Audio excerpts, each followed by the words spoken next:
You know, just today, the EPA released their Tailpipe rule, which is a de facto ban on gas-powered vehicles. President Biden is setting performance standards for tailpipe emissions that automakers can only meet by producing EVs. This will do serious damage to the American family and the American worker. Through a series of rules, the Biden administration is eliminating gas-powered vehicles in less than 10 years. For example, the EPA is set to approve California's outright ban on the sale of new internal combustion engine vehicles by 2035. Additionally, the Department of Transportation is proposing CAFE standards that force fleets to switch to EVs. So what does this mean? For all the talk about building the middle class, this is a direct attack on the middle class. Your average EV driver is making well over 6 figures a year.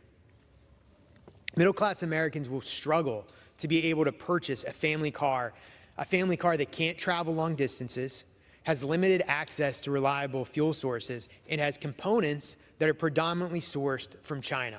So there's the Democrats' priorities: harming the middle class while benefiting China. And if you think that it's cute to talk about so-called reliable energy sources, do some research and look at the power grid in Texas. Tell me how well that worked out.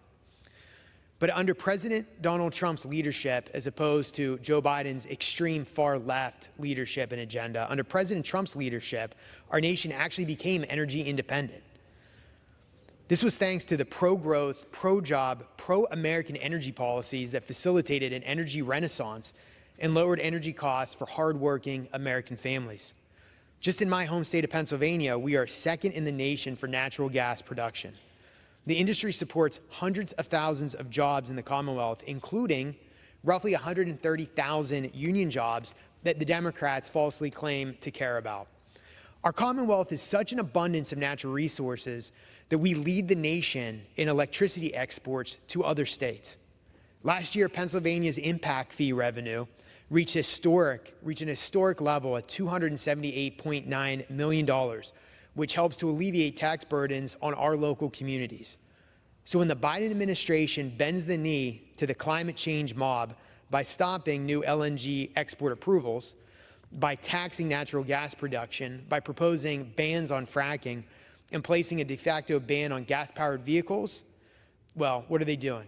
These actions are hurting American families and the American workers, and local communities are being harmed in states like Pennsylvania. That is why we must pass this underlying legislation, which will strengthen our position on the international stage.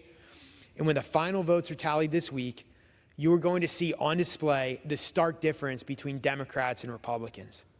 If you stand with the American worker, the American family, and the American job creator, vote yes on the rule in the underlying legislation. If you support energy resources from Chairman Xi, from Vladimir Putin, the Ayatollah, then vote no on the rule and no on the underlying legislation. The choice couldn't be any clearer, and you will see the stark difference between the Democrats and the Republicans on this vote.